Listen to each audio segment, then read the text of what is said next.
একটুখানি বুদ্ধি খরচ করে ডিমের এই রেসিপিটা বানালেই বাড়ির সবাই ইমপ্রেস হয়ে যাবে। বাড়িতে যদি মাছ মাংস না থাকে, শুধুমাত্র ডিম দিয়ে যে এত মজার একটা রেসিপি বানানো যায় তোমরা কল্পনাও করতে পারবে না। তো দারুণ সুস্বাদু ডিমের এই রেসিপিটি বানানোর জন্য চুলোর উপর একটা ফ্রাইং প্যান নিতে হবে, চুলোর ফ্লেমটা মিডিয়ামে রাখতে হবে। এখন ফ্রাইং প্যানে দিয়ে দিতে হবে 3 চামচ সাদা তেল, তার সঙ্গে হাফ চামচ গোটা জিরে, 1টি তেজপাতা 2 টুকরো করে আর 4-5টি এলাচ। এই সমস্ত উপকরণ হালকা লালচে করে ভেজে নিতে হবে। ভাজা হয়ে গেলেই এখন ফ্রাইং প্যানে দিয়ে দিতে হবে পেঁয়াজ। 2টি মিডিয়াম সাইজের পেঁয়াজকে একদম ছোট ছোট টুকরো করে কেটে নিয়ে তারপর অ্যাড করেছি। এখন চুলোর ফ্লেম মিডিয়ামে রেখেই পেঁয়াজটা ভেজে নিতে হবে। পেঁয়াজ খুব বেশি পুড়িয়ে ফেললে হবে না, 1 মিনিট মিডিয়াম আঁচে ভেজে নিয়েছি। এবার এর মধ্যে দিয়ে দিচ্ছি বড় চামচের 1 চামচ আদা রসুন বাটা। এখন এই আদা রসুন বাটার কাঁচা গন্ধ চলে যাওয়া পর্যন্ত ভেজে নিতে হবে। আবারও 1 মিনিট মতো ভেজে নিয়েছি। পেঁয়াজ যাতে করে অতিরিক্ত ভাজা ভাজা না হয়ে যায় তাই 2 চামচ মতো জল অ্যাড করে দিতে হবে। তারপর ভালো করে একবার মিশিয়ে নিতে হবে। মেশানো হয়ে গেলেই এর মধ্যে দিয়ে দিতে হবে গুঁড়ো মশলা, যেমন 1 চামচ হলুদ গুঁড়ো, 1 চামচ ঝাল লাল লঙ্কার গুঁড়ো, আর দিতে হবে হাফ চামচ জিরের গুঁড়ো, আর 1 চামচ ধনের গুঁড়ো, আর হাফ চামচ মতো কাশ্মীরি লাল লঙ্কার গুঁড়ো। এখন সমস্ত কিছু ভালো করে কষিয়ে নিতে হবে যতক্ষণ না একদম তেল ছেড়ে দেয়। দেখতেই পাচ্ছ একদম তেলটা ছেড়ে দিয়েছে আর ভাজা ভাজা হয়ে গেছে। এখন চুলোর ফ্লেম একদম কমিয়ে দিয়ে একটা মশলা বানিয়ে নিতে হবে। কয়েকটি কাজু ভিজিয়ে রেখেছিলাম, তার সঙ্গে 3টি টমেটো নিয়েছি। এই 2টি উপকরণ একদম মসৃণ করে পেস্ট করে নিতে হবে। এই পেস্টটা এখন ফ্রাইং প্যানের মধ্যে ঢেলে দিতে হবে। এখন এই মশলার সঙ্গেই দিয়ে দিতে হবে স্বাদ মতো 1 চামচ নুন। নুনের পরিমাণটা নিজেদের স্বাদ বুঝে অ্যাড করবে। সমস্ত কিছু ভালো করে একবার মিশিয়ে নিতে হবে। মেশানো হয়ে গেলে এটা ভালো করে কষিয়ে নিতে হবে যতক্ষণ না এভাবে তেল ছাড়তে শুরু করে। যেই তেল ছাড়তে শুরু করবে বাটিটা ধুয়ে সামান্য পরিমাণে জল দিয়ে একবার আবারও মিশিয়ে নিতে হবে।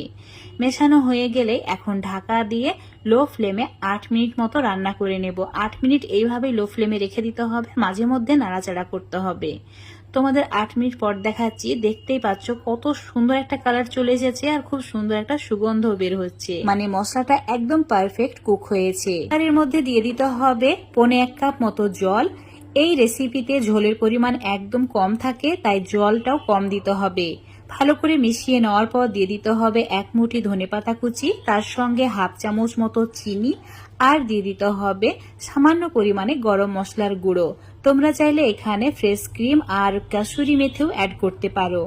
আমি দিচ্ছি না, আমার ভালো লাগে না তেমন, এইভাবেই খেতে এটা বেশি ভালো লাগে। মিশিয়ে নেওয়ার পর যে তেজপাতা দিয়েছিলাম সেগুলোকে উঠিয়ে ফেলে দিচ্ছি। এখন সমস্ত মশলা অ্যাড করে দেওয়ার পর 1 মিনিট লো ফ্লেমে রান্না করে নিতে হবে আর কন্টিনিউ এভাবেই নাড়াচাড়া করতে হবে। 1 মিনিট হয়ে গেলেই এর মধ্যে দিয়ে দিতে হবে ডিম। তোমরা যে পরিমাণে ডিমের রেসিপি বানাতে চাও সেই হিসাব করে এখানে ডিমগুলো অ্যাড করে দেবে। প্রথমে 1টি ডিম একটা কাপের মধ্যে ভেঙে নেবে, তারপর এভাবে একটা একটা করে অ্যাড করবে, একসঙ্গে কিন্তু সব ডিম দেবে না। এখন প্রত্যেকটি ডিমে উপর থেকে সামান্য পরিমাণে ঝাল লঙ্কার গুঁড়ো অ্যাড করে দিচ্ছি আর কয়েকটি কাঁচা লঙ্কা গোটা অবস্থায় এভাবে দিয়ে দিচ্ছি। এবার সামান্য পরিমাণে ধনেপাতা কুচি উপর থেকে ছড়িয়ে দেব, কারণ এখন আর নাড়াচাড়া করা যাবে না। ঢাকা দিয়ে 5 মিনিট লো ফ্লেমে রান্না করে নিতে হবে। এইভাবে ঢাকা দিয়ে রান্না করলে ডিম খুব ভালোভাবে সেদ্ধ হয়ে যাবে। 5 মিনিট রান্না করে নেওয়ার পর চুলোটা অফ করে রেখেছিলাম। এখন তোমাদের আরো 3-4 মিনিট পর দেখাচ্ছি। দেখতেই পাচ্ছ কতটা লোভনীয় লাগছে। এই রেসিপিটা খাবার টেবিলে থাকলে অন্য কোনো কিছুর প্রয়োজন হবে না, এমনকি মাছ মাংসও চাইবে না। আজকে তোমাদের সঙ্গে ডিমের দারুণ সুস্বাদু ডিম লাবাবদারের রেসিপি শেয়ার করেছি। এটা বানানো যেমন সহজ, খেতে দারুণ সুস্বাদু। অবশ্যই বাড়িতে আমার রেসিপি ফলো করে একবার হলেও বানিয়ে খেয়ে দেখবে। আশা করছি তোমাদের অনেক ভালো লাগবে খেয়ে। ভালো লাগলে লাইক শেয়ার কমেন্ট করে দেবে। আর যদি রেসিপিটা ফেসবুক পেজ থেকে দেখো অবশ্যই পেজটাকে ফলো করে নেবে। ইউটিউব থেকে দেখলে চ্যানেলটাকে সাবস্ক্রাইব করে রাখবে আরো এরকম সুন্দর রেসিপিগুলো পাওয়ার জন্য।